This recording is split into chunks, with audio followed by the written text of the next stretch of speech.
have returned once again to actually deliver on a stream of JoJo Part 5 Golden Wind.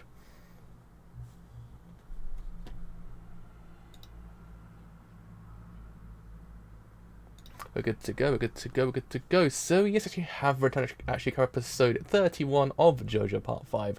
Golden Wind as episode 30 actually was really freaking good as well, actually. I say every single week about JoJo, but it's just so freaking good, I must say. I mean, it was actually one of those episodes that actually kind of brought in a lot more kind of emotional heft this whole entire series as well, because the whole thing with Bruno and Giorno was actually kind of very emotional.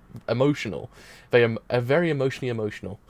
If that made any sense, I don't know if it did or didn't, but you know what I mean. It's very emotional because it's one of those things you actually get to see a different side of Giorno, kind of a more helpless side, a kind of side that wants to help but knows that it's actually kind of like he can't do anything. There's nothing you can do at that point, which is kind of like one of the more depressing parts of this whole entire part. Really, it's the idea of actually kind of deconstructing the whole entirety of a stand in a way, kind of showing it more as a powerless kind of object in a way.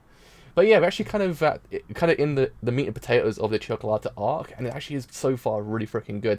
They actually have brought this arc to justice like completely. Well, it's been good. It's been good. So anyway, it's actually put to actually gone live. So gone live for episode 31 of JoJo Part 5 Golden Wind. And with that, as I say every single stream, I believe we are good to go. But then I ask the second question afterwards, are we though? Yes. And no. And yes. Right, so it's actually putting some full strength show on the road. So in 3, 2, 1. That's actually started saying absolutely now.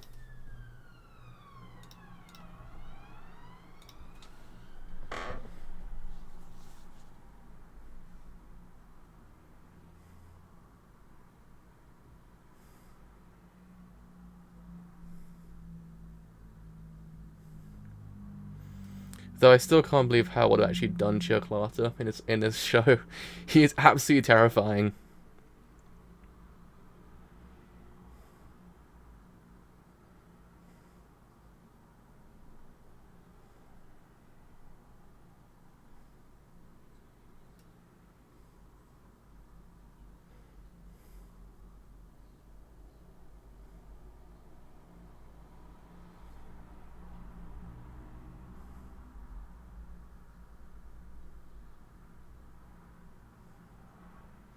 But yeah, I mean, it's very interesting because you've always known stands to be kind of like not indestructible in a sense, because there's always been this sense there's always been a weakness to a stand. But theoretically speaking, in this part, it actually kind of brought the whole entire idea that in a way, the way you see stands sometimes are powerless. Powerless to the idea that they just can't save who they want to save. I mean, part 4 didn't really allude to that whole entire idea, kind of alluded to that whole entire theme, but I think part 5 brings that theme to full circle in a way. The idea of actually not being able to save that person, even though you want to. It's actually kind of one of those things, it needed to be done in a way, because otherwise you kind of do in 3 always see, like, there's always a way out for the characters, but in certain cases there isn't. Like, it just isn't a way out. It's actually, it's really highly appreciated, because it just really kind of highlights the fact that these stands aren't indestructible. It's very cool, in a way, I like it. But yeah, I mean, it's sad, because, let's face it, you can see it in his eyes that he really wants to do something, but he just couldn't do anything. Like, he just realised, I just can't. And it's one of the more kind of depressing moments, probably in JoJo in its entirety, really. Because it's one of those things, you got to see a different side of Giorno, kind of that idea of just being powerless.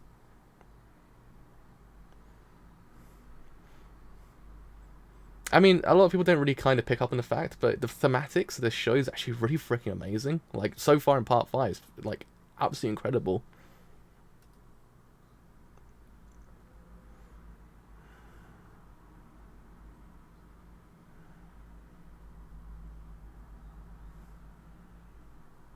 I mean, we also got Seko's butt as well, so there's that as well. There's the silver lining.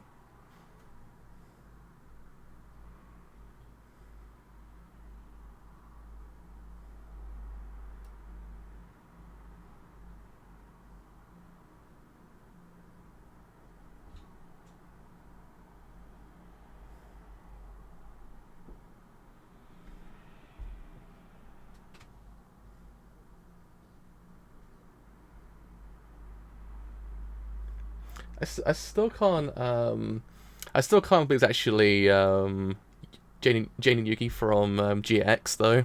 It still terrifies me because it's actually a massive part of my childhood.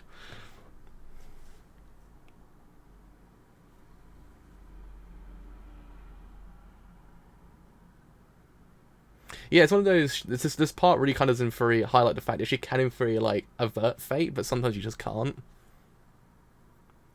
Which I actually do appreciate because it's one of those things. It kind of brings both sides to it. It's not as if it's one-sided.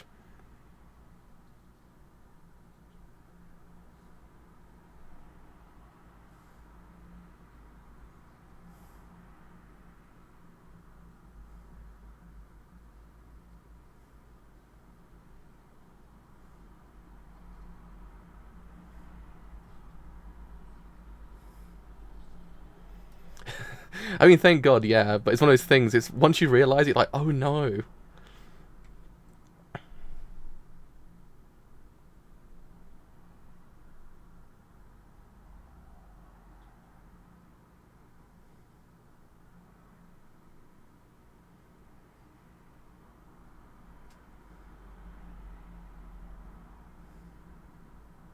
Though I still do wonder whether or not Sekka's actually based off the Mystery Man from Lost Highway.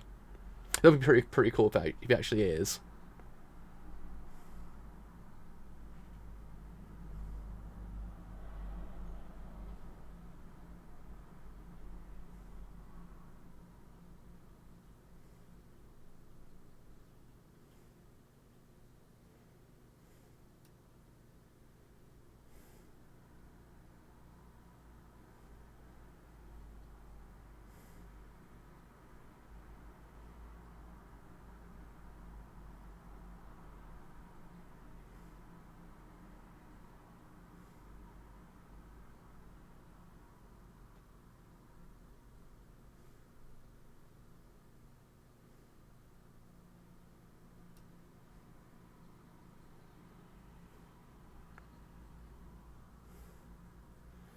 He's like, oh crap.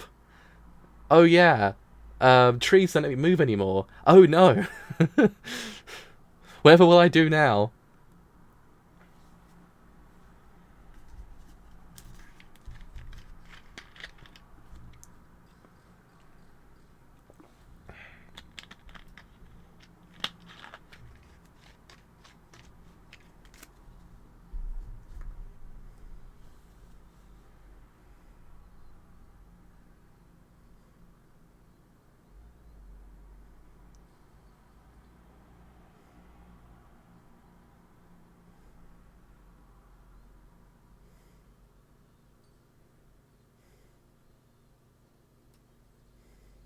Oh.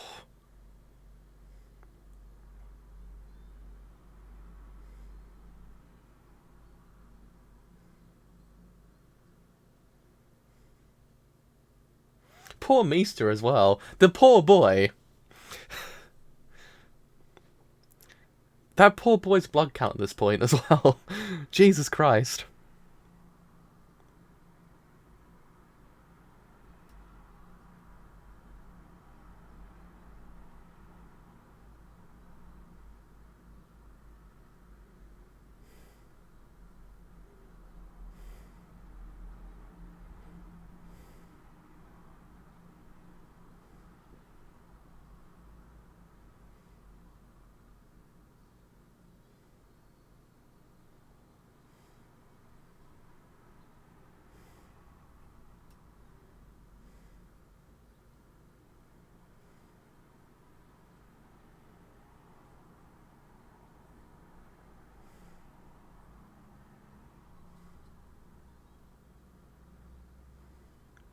Poor Meester, he tries. He tries. He's tried his best. He's a beautiful boy. He tries his best. That's the main thing. Though, I will reiterate, everyone's a blood fountain in Part 5. Literally.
It's actually a really cool fight, though. I do like it.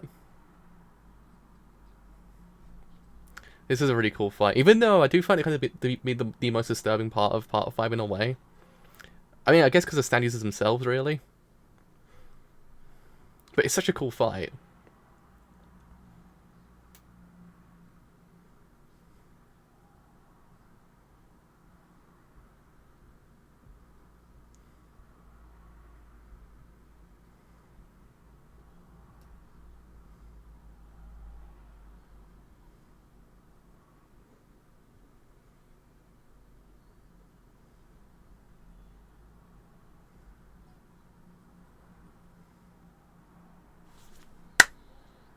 The good boy did it.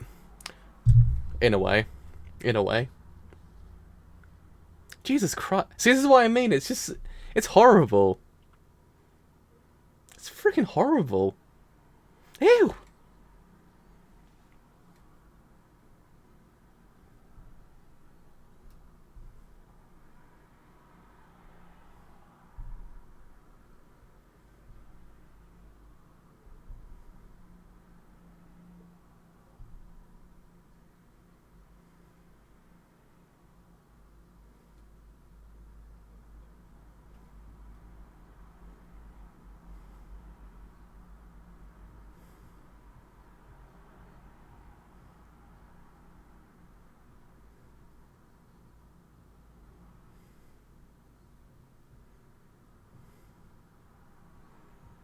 Oh god, it's the little bit of bone that's moving still.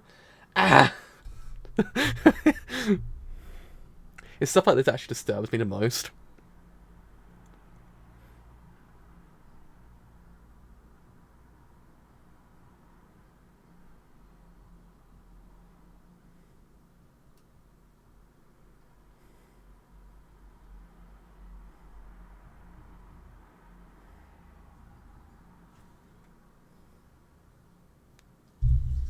Oh, stop moving around, Jesus Christ! Ah!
Boy, do not discount the good boy. He will figure it out because he's the good boy.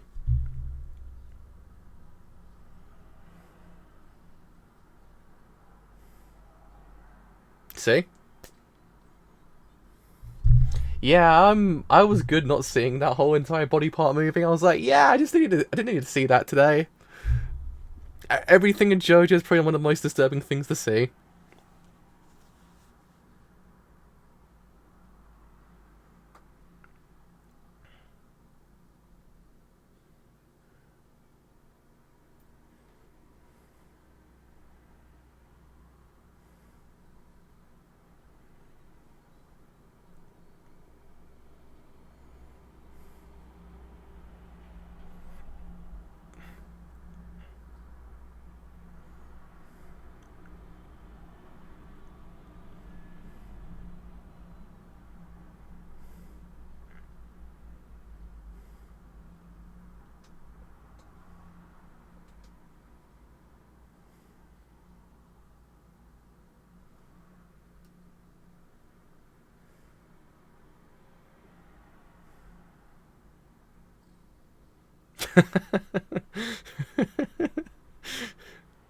I love that. It's just so freaking good.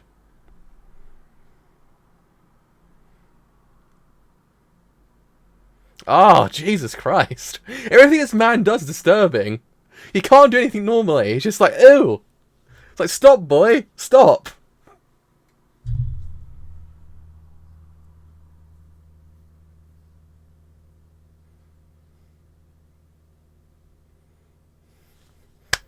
The goodest boy. The goodest boy.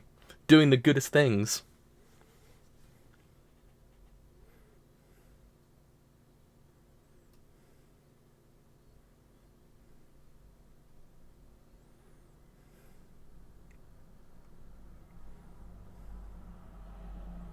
Honestly, a centimeter to the left, and Chocolate would have fallen down as well in that pose.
JoJo is so freaking cool, though. Like, oh my god, JoJo is so freaking amazing.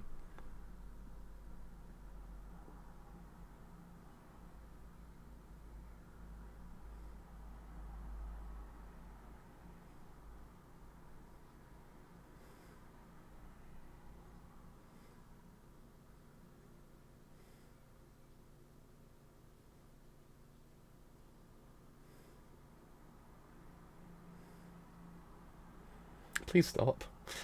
Please just stop.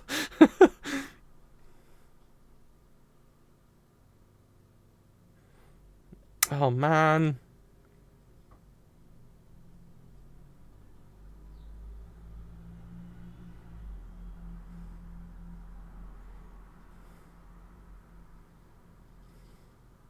Ah. Ah. God damn it.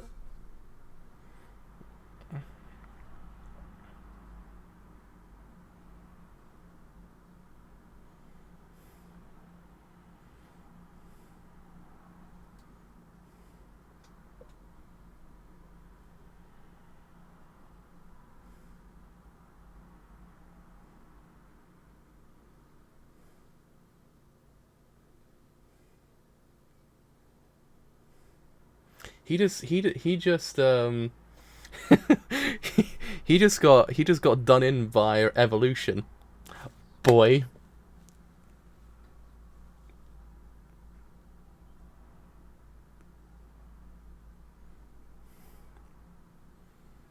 Oh my god. Yes! It's happening!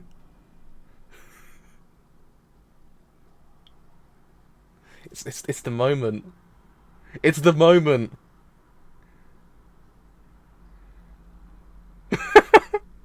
He even did it as well. I'm so proud. I'm so proud of him. I'm so proud of him.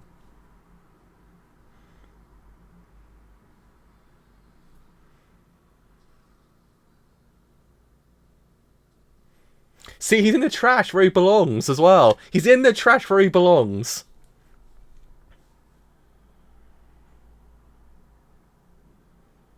See, that's how you know he's a good boy, because he just threw him in the trash.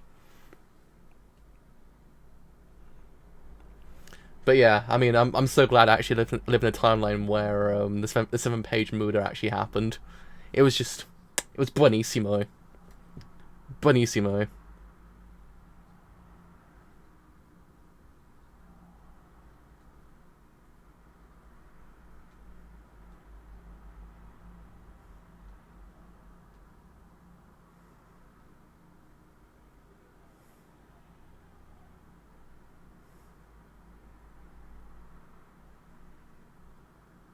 It was amazing, the VA for Giorno. Like, he did such a great job for him.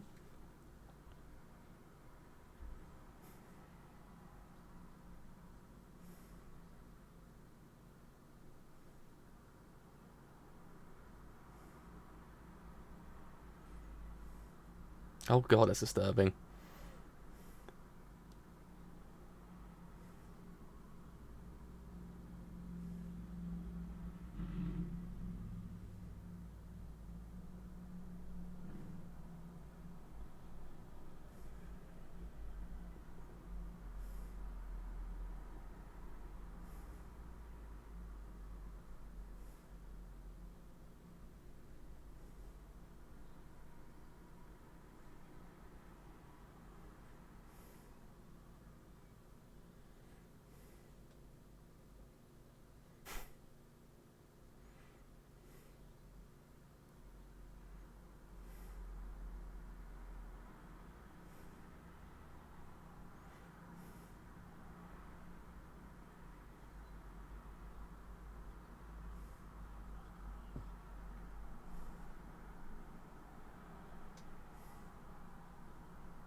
I mean, it's an interesting kind of relationship that actually Doom and Fury share. Because on the outside, doesn't Fury seem as if it's a little bit disturbing, but it's kind of one of those things that you can kind of see the importance one has on the other. It's a unique relationship in a way, for that reason. Because it's on a level, it's like disturbing, but beneath it, you can kind of see that one cares for the other.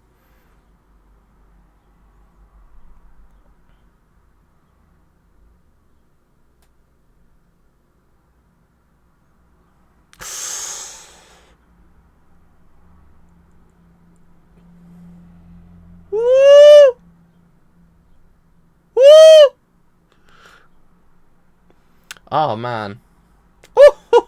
That ending tease, boys. That ending tease. But there we go, episode 31 with the 7-page Mudar intact. That was beautiful, I must say. I mean, it's one of those things that, as I was saying, the thematics of this show is incredible. Like, even I, it took me a while to actually kind of appreciate it fully. I mean, the anime kind of allowed me to really appreciate the show. And actually, this part overall, really, as well, because the manga's one kind of, but the anime really kind of doesn't drive home a lot of the themes as well. And it's actually one of those things that it allows you to appreciate it a lot more.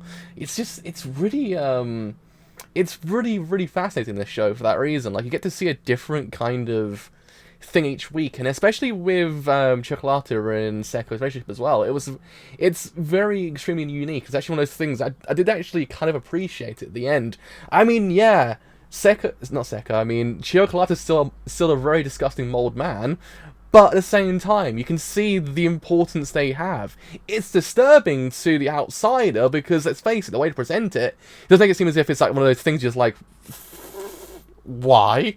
But then once you look beyond that point, it's one of those things, you saw the importance one has on the other, and when one is gone, then it's like they're lost. It's one of those things, it's unique, but it's one of those things that also then delves deeper into the kind of the psychological side of everything as well. But it's fascinating in a way. It's one of those ones I would have kind of liked to see a little bit more of what happened in between the show and their relationship as well, because it doesn't really kind of allow us to see a different kind of relationship in a way, because we've seen kind of the more usual kind of, in a way, interesting relationships, but this one kind of doesn't really go beyond that. It kind of gives us a different kettle of fish in a way. It's actually it's fascinating because of that reason. But yeah, I mean, one thing this episode actually kind of highlights the fact of Giorno's kind of evolution as a character, kind of seeing a different side in people as well, because there's always been a sense that he doesn't really kind of, what's the word? he's always kind of been reserved about emotions towards people as well. Sometimes doesn't very kind of evoke his emotions, but he's quite reserved. But ever since the whole thing with Bruno, he's been kind of very more out of his emotions as well, especially during this arc as well. I mean, as I think this arc kind of was a litmus test for his character in a way, because you slowly saw him change towards Chiocolata's character. Like, in essence, him going from being neutral to actually kind of despising this man in a way, and actually kind of calling him a piece of shit in the end. It's one of those things. It was very kind of fascinating for that reason, seeing his evolution as a character in this arc, in his emotions, because he's one of those characters that's been kind of very stoic in a way. A lot of the characters tend to be in JoJo. I mean, he's more of a motive character than, say, previous parts, but he's still kind of stoic in nature. He still kind of retains a lot of what made his kind of past selves like kind of very interesting, but this arc actually kind of showed a different side of him in the way, and I actually kind of appreciated that, because it's one of those things that JoJo's kind of a very interesting, very fascinating character as well. Very much so as well. The anime brought him to life, actually allowed you to appreciate him even more so, because again, beforehand, I kind of always saw him as kind of like the second best JoJo, but this anime has maybe kind of changed my perception of him a lot. And I should kind of appreciate that as well. It's one of those things. This anime's done so much for this part, really. It kind of evolved it beyond where it was beforehand. Gave us something just kind of freaking incredible in a way. It's one of those things I always very appreciate the show for what it did, because it took an amazing part and made it even better, which is actually kind of one of those things that it's very kind of fascinating in a way. Just actually see this evolution. Yeah, Bruno's character is quite interesting as well, because he's one of those characters, again, as I did last week, it's one of those things that as time went on, they slowly brought his character down to zero in a way, especially then with the reveal at the end saying, look what's happened to me, my life had gone way before then. And then it was one of those things, it was interesting how they brought him further down to actually kind of make Giorno rise up even more so. Not in the sense that it's kind of overshadowing Bruno's character, because Bruno's actual achievements are still there. It's one of those things that it doesn't overshadow him at all. The way they actually kind of balance his character with Giorno's character is actually quite brilliant, because one doesn't overshadow the other. It's one of those things that it's just the way the show did it in such a way that you can see the evident kind of breakdown of Bruno's character, but then the slow rise up of Giorno's character in a kind of a very organic way that you actually saw as time goes on.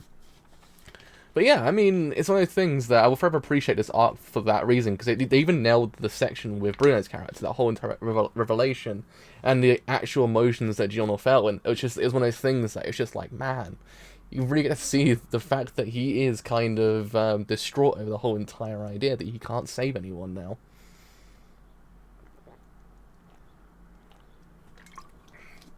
But yeah, I mean, we're kind of now heading into the tail end of part 5 in a way, which is very strange to say actually. I walked past the stand at Comic-Con, and they were playing the first episode of JoJo. I was like, wow, it feels like yesterday's actual anime started, but now actually the tail end.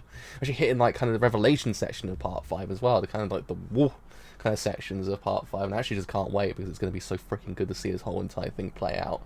I mean, I'm so happy they actually kind of did the whole the actual Muda section as well, because it was just so freaking good. It really was. I love that section. The manga actually was even better in anime form as well. It's one of those things, again, the anime does just so much for the show. Their productions deserve a medal at the end of this show, because it just is such a bang out job for the show. I can't actually believe how well they've done the show, because it's one of those things, it just took an amazing part and just elevated it beyond to the point I didn't even realise that it could go to. But yeah, I mean, we'll see the conclusion of this arc and actually see what happens with Seko's character next week. And yeah, it's going to be very interesting to see what doesn't really kind of happen after this point. So yeah, that is me done for today. So if you have enjoyed this whole entire stream as a whole on Twitch, then do leave a follow on Twitch, because indeed it's been quite a bit. If you have enjoyed it here on YouTube and you do want to leave a like, then do leave a like, because indeed it's been quite a bit. If you have enjoyed it here on YouTube and you want it a bit longer, then do indeed a sub, because indeed it's been quite a bit. If you actually have enjoyed it here on YouTube and you want to stay a bit longer off that whole entire point, then follow me on Twitter, and also if you don't have a Twitter account, then join my Discord as well. Both will tell you when new streams go live and streams I do as well. But until next episode 32 of JoJo Part 5 Golden Wind, I'll see you guys later. Bye for now.